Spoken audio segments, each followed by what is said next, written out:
السلام علیکم ورحمۃ اللہ وبرکاتہ۔ الحمد للہ حمدا کثیرا طیبا مبارکا فیہ، اللہم صلی علی محمد وعلی آل محمد کما تحب وترضى۔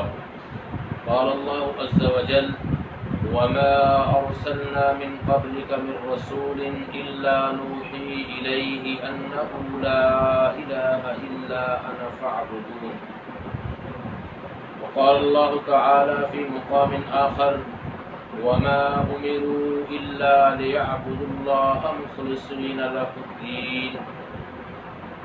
ناظرین کرام، آج کی ہماری گفتگو کا عنوان ہے عقیدہ توحید۔ عقیدہ، یہ اس کا لفظی معنی ہے گرا۔ توحید وحد یوحد سے اس میں تفضیل سے مصدر ہے۔ اس کا معنی ہے ایک ماننا، ایک جاننا۔ محدثین کی اصطلاح میں عقیدے کے بارے میں یوں کہا گیا ہے: ہوا اعتقاد بالقلب ونطق باللسان وعمل بالارکان، کہ عقیدہ توحید تقاضا کرتا ہے کہ دل کے ساتھ اس عقیدے کو تسلیم کیا جائے، زبان کے ساتھ اس عقیدے کا اقرار کیا جائے، اور اپنے عمل سے اس عقیدے کو واضح کیا جائے۔ اصطلاح میں جب توحید کو سمجھا جائے تو توحید کا مطلب بنے گا اللہ تعالیٰ کی ذات، صفات، اختیارات اور حقوق میں اللہ تعالیٰ کو ایک جاننا، اور اس بات کا عقیدہ رکھنا کہ ان چاروں چیزوں میں، یعنی ذات میں، صفات میں، اختیارات میں اور حقوق میں اللہ تعالیٰ کا کوئی شریک اور ساجی نہیں ہے۔ اہل علم میں توحید کی 3 اقسام کو بیان فرمایا ہے۔ سب سے پہلی چیز ہے، سب سے پہلی قسم ہے توحید ربوبیت۔ تو لفظ رب ہے نا، اس کا لفظی معنی ہے پالنے والا، یعنی اللہ تعالیٰ کی توحید کا اس انداز سے اقرار کرنا کہ اللہ تعالیٰ پوری کائنات کا پالنے والا ہے۔ جیسے وہ اللہ ہی وہ ذات ہے جس نے پوری کائنات کو تخلیق فرمایا، وہ اللہ ساری کائنات کا خالق ہے، وہ اللہ ساری کائنات کا رازق ہے، وہ اللہ ساری کائنات کا مدبر ہے، زمین و آسمان کو پیدا کرنے والا ہے، سورج اور چاند کو مسخر کرنے والا ہے، آسمانوں اور زمینوں کی تخلیق کرنے والا ہے، آسمان سے بارش نازل کر کے انسان اور جمیع مخلوقات کی ضروریات کو پورا کرنے والا ہے۔ یہ ہے توحید ربوبیت۔ اللہ تعالیٰ ساری کائنات کی ساری مخلوقات کی ساری ضروریات کو پورا کرنے پہ قادر ہے، اور اس معاملے میں کہ کائنات کی تخلیق میں، کائنات کی جمیع مخلوقات کی ضروریات کو پورا کرنے میں اس کا کوئی شریک اور ساجی نہیں ہے۔ اس عقیدے کو عقیدہ توحید ربوبیت کہا جاتا ہے۔ توحید کی دوسری قسم ہے توحید الوہیت۔ الوہیت یہ لفظ نکلا ہے الہ سے۔ الہ کا معنی ہے معبود، یعنی ہر قسم کی عبادت یہ اللہ کے لیے خاص ہے۔ اس طرح ہم ہر نماز میں اس بات کا اقرار کرتے ہیں: ایاک نعبد و ایاک نستعین، اے اللہ ہم خاص تیری ہی عبادت کرتے ہیں اور تجھی سے مدد چاہتے ہیں۔ یعنی عبادت کا مستحق صرف اللہ کی ذات ہے، اللہ تعالیٰ کی عبادت میں اس کا کوئی شریک نہیں ہے۔ عبادت کے اندر کیا آتا ہے؟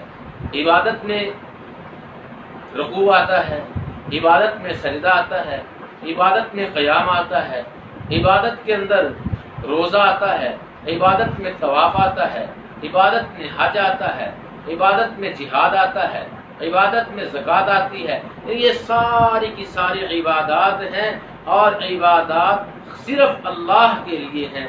ہم نماز میں اس بات کا اقرار کرتے ہیں: التحیات للہ والصلوات والطیبات السلام علیک ایھا النبی۔ اے اللہ، ہر قسم کی عبادت، میری قولی عبادت یعنی اذکار، میری فعلی عبادت یعنی ارکان نماز اور میری بدنی عبادت، یہ ساری کی ساری اللہ تیرے لیے ہیں، اور اس عبادت کے اندر کسی قسم کی شرک کی کوئی گنجائش موجود نہیں ہے۔ تیسری چیز ہے توحید اسماء و صفات، یعنی اللہ تعالیٰ کے نام۔ اللہ تعالیٰ اپنے ناموں کے اندر بھی بالکل یکتا ہے، اکیلا ہے۔ ہم اللہ تعالیٰ کی صفات کو اسی طرح مانتے ہیں جس طرح اللہ تعالیٰ نے قرآن عزیز کے اندر بیان فرمایا ہے۔ ہم اللہ کی صفات میں کسی قسم کی کوئی تخریف یا تعبیر کے قائل نہیں ہیں۔ جس طرح اللہ نے کہا ہم نے اسی طرح اللہ کو مانا ہے۔ رسول کریم صلی اللہ علیہ وآلہ وسلم کے صحابی سیدنا عبداللہ ابن مسعود رضی اللہ تعالیٰ عنہ بیان فرماتے ہیں کہ یہودیوں کا ایک عالم رسول کریم صلی اللہ علیہ وسلم کی خدمت میں حاضر ہوا۔ صحیح البخاری کی حدیث نمبر 4811 ہے۔ یہودیوں کا ایک عالم پیغمبر کائنات کی خدمت میں حاضر ہوا اور آ کر کہنے لگا ہم اللہ تعالیٰ کے بارے میں یہ عقیدہ رکھتے ہیں کہ وہ روز قیامت آسمانوں کو ایک انگلی پر، زمینوں کو ایک انگلی پر، اور درختوں کو ایک انگلی پر، پانی اور تری کو ایک انگلی پر، اور تمام مخلوقات کو ایک انگلی پر رکھ کر کہے گا میں بادشاہ ہوں، انا الملک، میں بادشاہ ہوں، یہ ساری کی ساری تخلیقات میری تھی۔ تو اللہ کے پاک پیغمبر علیہ الصلوۃ والسلام نے اس کی تصدیق فرمائی۔ فضحکا، پیغمبر کائنات مسکرا پڑے اور اتنا کھل کر ہنسے کہ پیغمبر کائنات کی داڑھیں مبارک جو ہے وہ بھی نظر آنے لگی۔ عزیزان گرامی قدر، آج اس معاشرے میں ہم اپنی زندگیاں بسر کر رہے ہیں، یہاں ایک فرقہ ہے جو اللہ تعالیٰ کی صفات کے اندر تعویل کرتا ہے۔